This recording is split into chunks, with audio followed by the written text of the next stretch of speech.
sikhona ephasikeni. Okanye ngilahleke ngikhona ephasikeni bathweni. Ngikhona abagospel. Hallelujah, madosi bathandekayo. Ngokusithoba nje okukhulu. Ngibulisa umoya engcwele phakathi kwethu.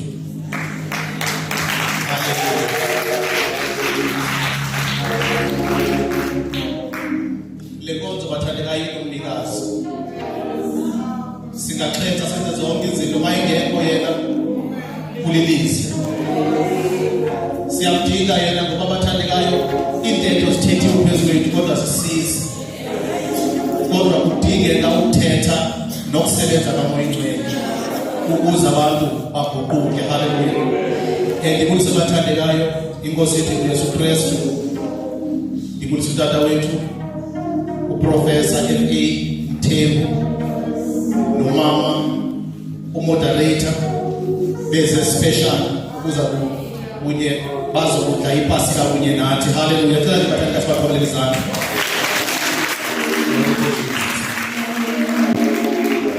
Ngibulisa bathandekayo ioffice katata umsizi eUlana amalungu kaCentral. Ngibulise bonke umama intombi insizwa keyboard player no Sunday school ngelithi igama lophele Jesu Kristu. Hallelujah. Ndiyaliyo bathandekayo baba banikani umfundisi xa ndimele ndawo nibe umshumayeli ngoba nizawubhudisa iprogram. Hallelujah. Sawungena ngokukhawuleza ezweni incwadi kaMateyu chapter 27 verse 46. Matthew 27 verse 46. Yes. Kekaloku malunga nelika lesithoba bami. Yes. Wathanduluka uYesu elikhulu.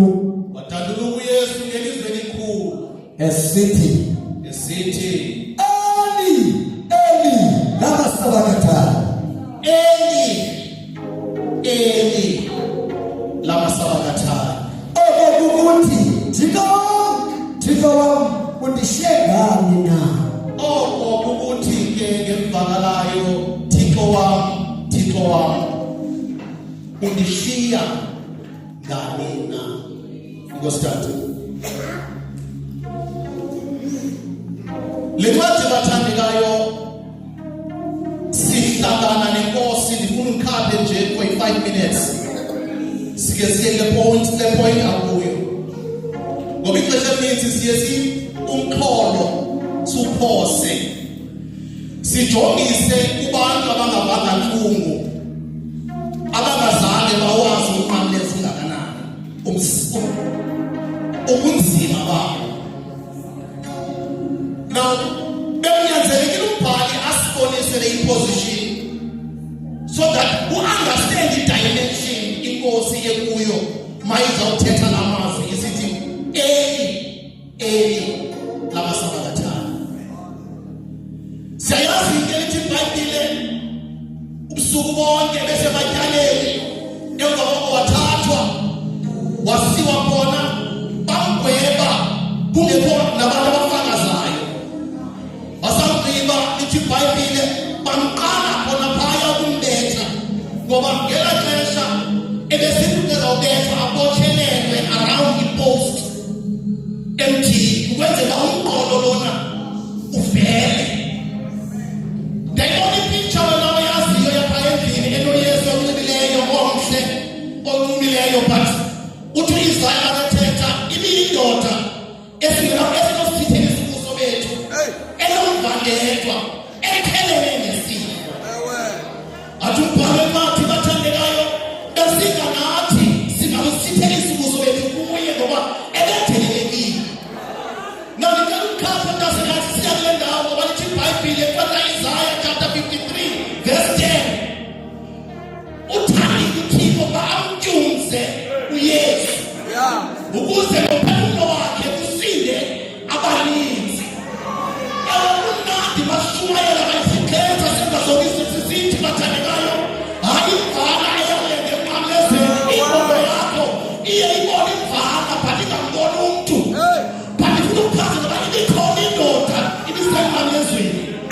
indoda yakhala izono zabantu bonke, yathwala ihlazo yadela bonke, athi ubhale kwathi bathandekayo babedlula kuye, bemjongela phansi bemtikela, besithi mjongele ngoba ebesindisa abanye, ebephilisa abantu, namhlanje bonke abantu bamshiyile.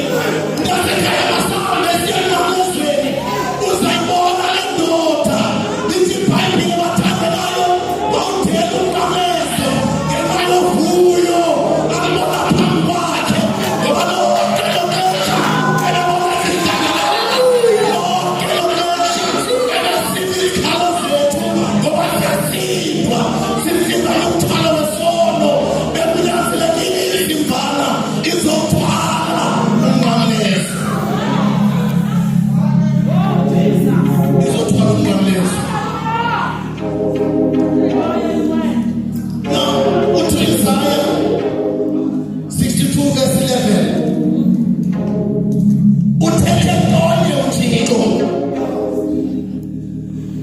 Zabini izinto ezibhayo ukuba uThixo unamandla. Now, mayizulu iqina izinto zibakala kabini. That is why he goes and make it once kabini to make sure bathandekayo izulu limamele. Ngoba ngempela is the point of separation. Kwenzeka into engazange yenzeka kwasemqaleni behlabathi ukuba ngababonyana noyise bohlukane bezahlukaniswa sisokosa ngawe.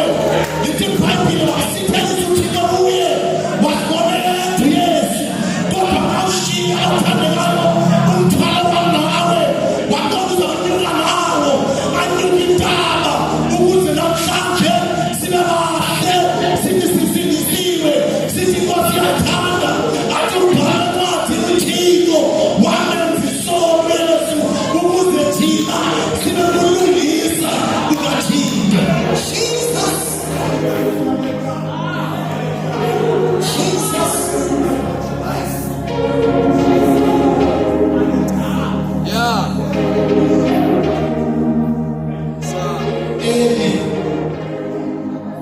Eli lama sabakatha mandivana okay ubuzo womnyukade sithi bekutheni uThixo adala umuntu, bekutheni uThixo adala umuntu, ngoba kulelizwi bathandekayo Genesis chapter 6 verse 6. And who did that time? Little Bible in Genesis chapter 6 verse 6. Once the fire took, ngokuba edale umuntu. Yahoo izwe yakuthixo wangaba. Inhliziyo yomuntu igcwele ukunyola. Disevangeli ibathandekayo. Ngoba ivangeli engayishiyi inhliziyo ayilo. Ivangeli engayiguguliyo imemo yakho ayilo. Ngoba umuntu akazi ukushumayela, akakwazi ukuthetha, akwazi onke amavesi, but mayingadubukanga impilo awukangeni. Now, lo mbuzo wahlala uThixo bekutheni adala umuntu. Ngathi abafundi ndafumaniseka lithi iBhayibhile uThixo uthando. God is love. Now, uThixo eluthando njena ithi kwathi Genesis chapter 1 verse 1. In the beginning God created the heaven and the earth. Thixo wadala umhlaba.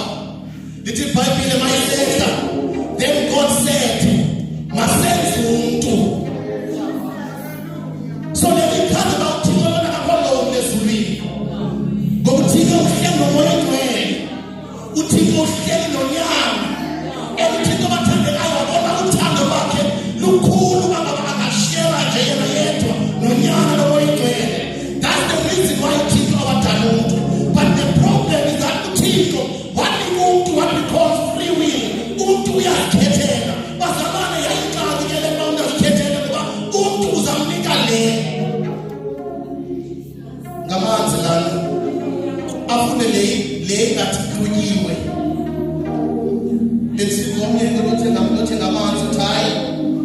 sisela amathu nasifuna iwayini ngoba uYesu naye wayisela iwayini Thixo inene bamuntu kuyazikhethela kodwa ngokushiya lamazwi athi uYesu wadela ihlazo wadela ukufa waye emqamelezweni abonela nje iBhayibheli wathobeka bathe basekufeni ukuze thina sonke sisinde amen